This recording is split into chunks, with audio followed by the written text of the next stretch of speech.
खैर, मेरे को आपका बहुत शुक्रिया, आपने बहुत अच्छे आंसर किए, बहादुरी के साथ पिंड वालों को आंखें दिखाई, LP को बुरा भला बोला, बोला रिकॉर्ड की, आपने धज्जियां उड़ाई, ठीक है। शानदार मोबाइल वालों को नहीं छोड़ा, इन्ना खान बाजी को खजल किया, ठीक है। अपने भाई की रतबाई निकाली।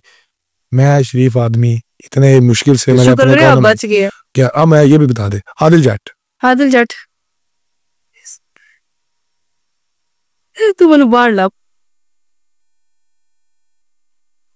फिर क्या करेगी? लेके सट्टा कुट करूंगी। मेरे भाई को जानती है आप? कौन है आपका भाई? हसन रजा मीर। उसके मैं लत्ता बांधूंगी। क्या बांधूंगी? उसकी लत्ते बांधूंगी।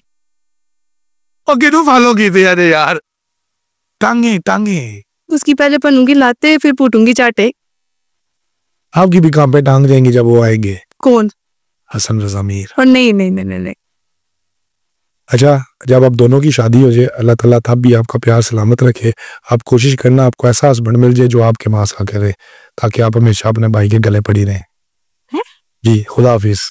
ये क्या था? ये क्या था?